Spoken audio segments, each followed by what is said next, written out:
Hello and welcome to the fourth Finding the Best Side Quest video.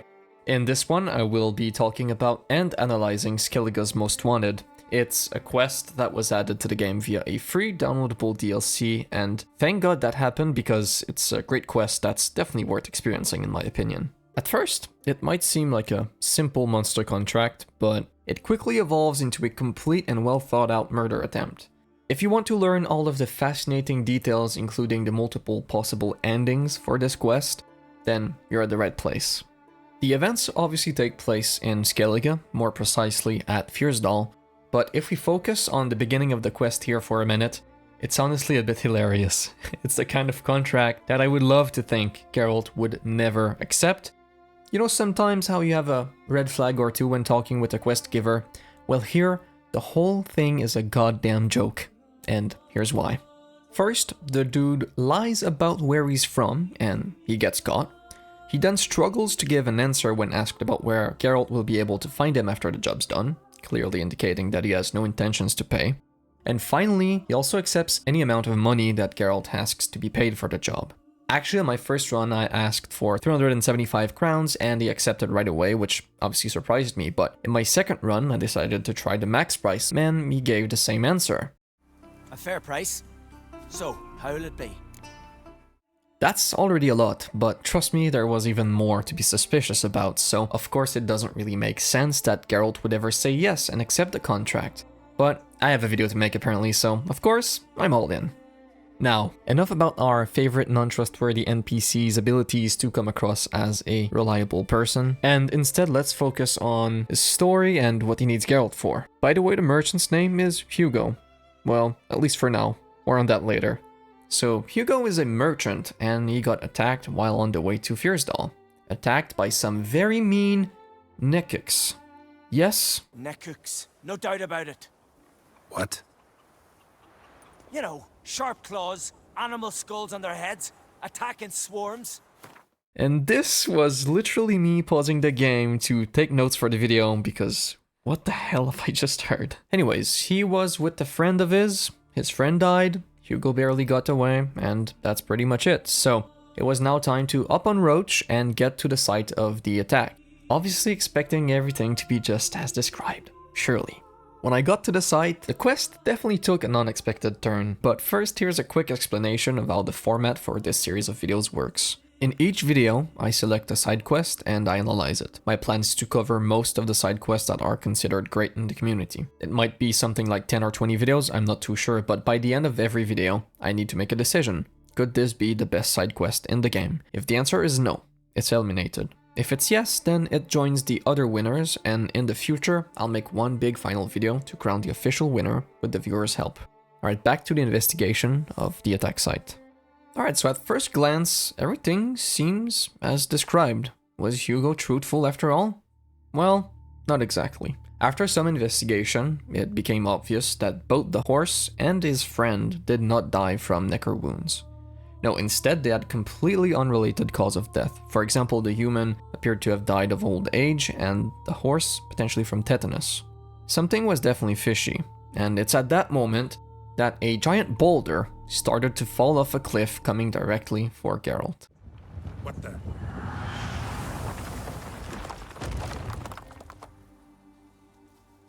That was close.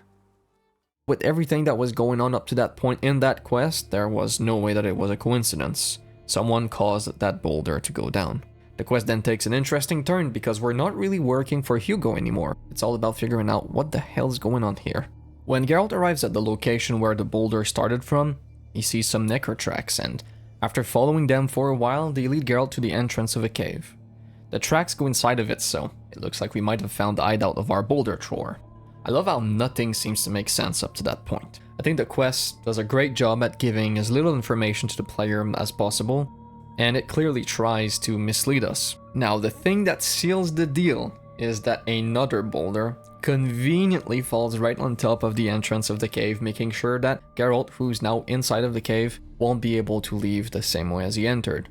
As we get deeper in the cave, because we have no other choice now, we come across some Andregas, and eventually we even fight an Arakas, which looks pretty cool and has some interesting mechanics while fighting it, but it doesn't prove to really be much of a challenge, and of course, as always, I guess I won't spend much time talking about the combat in that quest. Moving on, things get really interesting as Geralt comes across a boot made from a Nekker's paw. And that's some creative stuff. We are dealing with some kind of genius, I guess. Now it's almost kind of scary, but at least we can see the real track of the thing that we are chasing now that he lost his fake boot. And from there, we are following tracks that are half Nekker and half human, so not so scary after all. The human is a child, according to Geralt, and is clearly running, probably in a hurry after the boulder incident, or maybe running away from Endrigas. The person in charge of making that quest at CDPR definitely got creative with the boot trick, and I love it. Anyways, I'm not sure how smart it is to lose your boot and not put it back on. Maybe he never suspected that Geralt would make it that far, but I assume putting it back on would be a pretty high priority. I guess it's a nice way to give more information to the player, and it's definitely a cool moment in the quest, so I love it anyway. If you made it this far into the video, quick reminder to please consider subscribing and liking the video. It helps the channel a ton, and I'm extremely grateful. Thank you. Changing topics a bit, it's worth noting that exploration is not rewarded at all in the cave, or even in the entirety of the quest, I'd say. Not only is there nothing to find, but also there are definitely some locations that are empty where I expected to find something. Sometimes finding additional information can really enhance the story and give more depth to the quest. Things like hidden objects, books, or letters. Anything really. I'm a big fan of rewarding players who take the time to explore and go out of their way for it, because if you don't do it often enough, then the players won't even bother trying it in the future. It can even be some random loot. It's not as interesting, of course, but at least it makes sure that you get your little exploration dopamine dose, if you will, and of course, throughout the entirety of The Witcher 3, it's mostly handled well, but it's an element that's definitely missing in this quest in particular. Okay, back to the quest. As the player keeps progressing in the cave, Geralt finally finds a room which is essentially the headquarters of the operation. There are some drawings on the walls, clearly indicating the intentions and details of the plan, but also it suggests that it might have been used for illustration purposes to show it to another person or monster. Additionally, there are some Nekker corpses, obviously missing their paws, because they were fortunate enough to be the ones used to make the Nekker boots. That's quite a way to go out, isn't it? Looking at them more closely, Geralt realizes that the bodies have been attacked by something large, clearly hinting that a big monster is probably involved in some way. Back to the drawings on the walls, there is one in particular that shows a random location. Now if you ask me, that's a nice drawing and yeah, it's kinda pretty. But if you ask a Witcher, it's super obvious that it's a location that's going to be used as a meeting spot. Of course, the quest then updates, conveniently showing me where to go. Still not sure how Geralt figured that out, but we might finally get to meet the creatures involved in the whole thing. So, Geralt gets out of the cave, brings even higher the number of casualties for the Nekker family, and then makes it to the meeting spot. After arriving and meditating to nighttime, the suspects show up. There's 3 of them, a godling, the quest giver Hugo, and an ice troll. For those who don't know, every quest that has a troll is instantly S tier on my channel, so I thought maybe I should stop here and end the video. But after thoroughly considering that possibility, I decided to keep going because there's actually some pretty cool stuff coming up. So back on topic, first I love that we can clearly see the godling still wearing a Nekker boot, and that's a cool detail. I was also really happy to see the creatures that showed up, all talking and sentient creatures. Turns out all this might lead to an interesting discussion after all. It kind of starts in a weird contest about figuring out who's in a position of power. And I don't know, but being threatened by a troll is always funny to me because I just can't take them seriously. Witchy thingy, glub glub, shotkin, wolf, whoop, mate. But then a werewolf shows up. I wonder why he's not already in the shrimp. Instantly things start to make a lot of sense actually. There is a misunderstanding amongst the monsters. The werewolf is wondering why the plan has failed. Why is the Witcher still alive? The other monsters claim the plan was always to only scare Geralt away. If he leaves the area, then they are safe, right? And you think about it from a monster's perspective, and I think it makes a lot of sense actually. They probably don't know Witchers very well. Why would they wait until they figure out if that one in particular is a threat or not? It sounds like a decent plan to me. But yeah, the werewolf clearly had anger towards witchers. Apparently some witcher killed another werewolf that he knew, named Adalia. And of course we lack context, maybe Adalia deserved it. You could also argue that werewolves are most of the time a threat, but it's not completely stupid for him to have something against witchers after the alleged events. I'm not even certain that it is confirmed that Adalia is a werewolf, but for now I guess for the purposes of this video, let's just assume that she was. In an attempt to calm down the werewolf, because admittedly things are getting a bit tense, Hugo changes form and reveals his true identity. He is actually a Doppler. Awful sorry about your wench. We all are. A Doppler. But this witcher didn't kill her. And we can't very well punish him for another's crime. We all know how in The Witcher there are a bunch of stupid, aggressive monsters, ghouls, wraiths, things of that nature, but when we come across smart monsters, it almost always leads to interesting situations, because it's kind of like if we could suddenly talk with a cat in real life, or with a bear in the woods. Their reality and life experiences are of course very different, and the way they grew up, or maybe the characteristics of their monster family, might make them a threat, or it might not. In a situation like that, in many ways, it's Geralt's job to look for clues and figure out what their fate should be. And that's always a situation that I enjoy, and that's why having 4 kinda smart monsters in front of me is always going to be an exciting thing for me. To give another example with another story that I really enjoyed, in the first Witcher book, there is a story with a Sylvan, and by the end, Geralt, Dandelion, and the monster are basically having a discussion and having fun around the fire, and I found that very interesting. Talking about the books, it's also worth mentioning that while speaking with the monsters, there are a few references to some events that happened in the books, including mentions of Verena, the Golden Dragon, and also a Kored. I have personally read both stories about Verena and the Golden Dragon, but I had never heard of the Kored, so I'm definitely looking forward to that as I keep reading. Alright, back to the dialogue with the monsters. It's finally time for the player to make the first and probably only meaningful decision in the quest, so we can either choose to give examples of other monsters that Geralt has helped over the years, or simply refuse to do so. Let's first talk about what happens if you choose to defend yourself and give examples. The events that can be brought up in defense of Geralt's case are actually pretty cool, and they are based on your past choices in Witcher 3. For example, if you spared the trolls in Kaer Morhen, or you let Sarah the Godling stay in Novigrad, or maybe you spared Olgod the Sylvan, and there are many more examples actually. You can have up to 7 events in total that you can mention. You could even have 8, but for some reason there are 2 that are with Godlings, and they only count as 1 example. And I thought it was really cool to include that in the quest. It just gives more meaning to your past choices in the game, and I think that's fantastic actually. I helped a godling. 2, in fact. Johnny and Sarah. That's true. I heard about that. Then, after even more arguing with the monsters, there is an awesome speech from Geralt, and it's really nice actually. It's definitely one of the highlights of this quest for me. You can track us down and butcher us. I won't hurt you. I don't kill sentient creatures. You lie. Every witcher is a murderer. Ah. I kill monsters, true. It's my job. But only when they threaten humans. You hate us! Hate us all! Humans hate you all. Because they don't know you. Don't know which of you are dangerous and which want to live in peace. Only witchers stand between you and humans. We know both worlds. Protect both. We kill dangerous monsters, so the thinking ones can live in peace.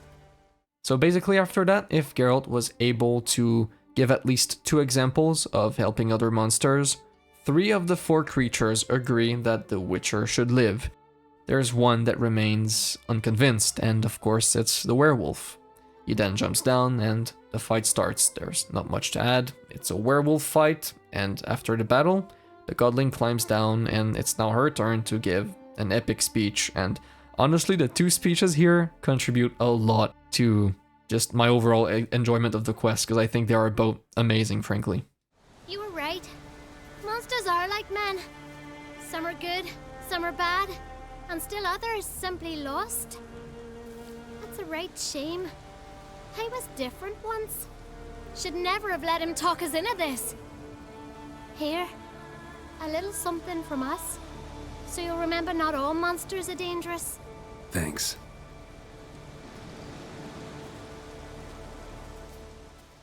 The gift is actually a pair of nekker boots that are usable in the game, and that's a nice way to conclude the quest. But of course I wasn't done. I now had a mission. Slaughter every single monster that I can by replaying the quest.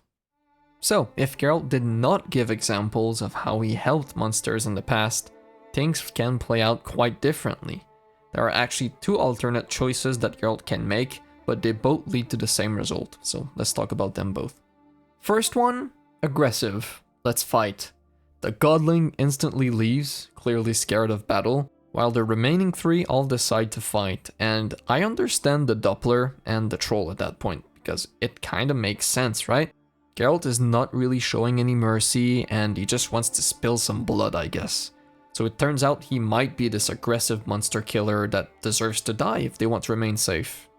The other option essentially leads to Geralt saying, I don't have to explain myself, stop annoying me, this is a joke, let's just leave peacefully and end this here, right? And the result is the same, actually. The Doppler, the troll, and the werewolf all come down for a fight, while the godling still leaves, scared of battle, or rather, for reasons. Just remembered, I left a cauldron on the fire. The fight itself, well, pretty cool. It's definitely more of a challenge compared to fighting the werewolf alone, but what truly caught my attention and made me laugh is the troll casually just throwing ice on the werewolf and helping me. That was kind of funny.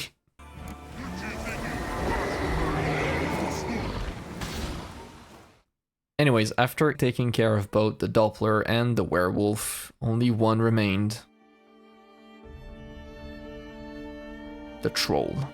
Clearly lacking any interest to bring an end to his life, I still started swinging. As his health bar was quickly going down, I couldn't help but think about all my memories with other trolls, all the adventures that we'd gone through. Before it was too late, I let go of my sword and I couldn't do it. Closed the game and I started working on this video. It's worth mentioning that no troll has been harmed, well, killed, in the process of making this video. Alright, well, that's it. The devs definitely got very creative while designing that quest, and clearly they managed to keep me intrigued, and I really enjoyed the pacing and rhythm that the quest has. There is no downtime whatsoever. I think that the fact that it's so obvious that Hugo is dishonest almost takes away the surprise, but in a way you know that something unexpected is going to happen, so it generates a lot of curiosity for the player, and I enjoyed that. Also, for a pretty short quest, you have the possibility of fighting Nekkers, Andregas, the Arrakis, and depending on your choice at the end, even more monsters, so it's definitely not bad in terms of variety, and the combat was somewhat interesting in the quest. Another thing that I want to bring up again as well is the exploration. I would have loved, like I said earlier, for the quest to have a little bit more depth and reward curious players a little bit more. For example, how about a book on Adalia? The quest mentions her, she plays a certain role, and while it does work in the quest with the way that it is right now, I think it's a decent example of a minor change that could have given more depth and improved the quest in my opinion. Alright, it's finally time for the verdict. Thanks to the strong dialogue and a very creative storyline, Skellige's Most Wanted is yet another candidate for the title of Best Side Quest in the game. Thank you so much for making it to the end, and please tell me in the comments what are some of the quests that you would like to see included in this series of videos. I would also like to know, do you think that Skellige's Most Wanted could be the best side quest in the game? Alright, don't forget to like and subscribe, and I'll see you all soon in a new video. Bye bye.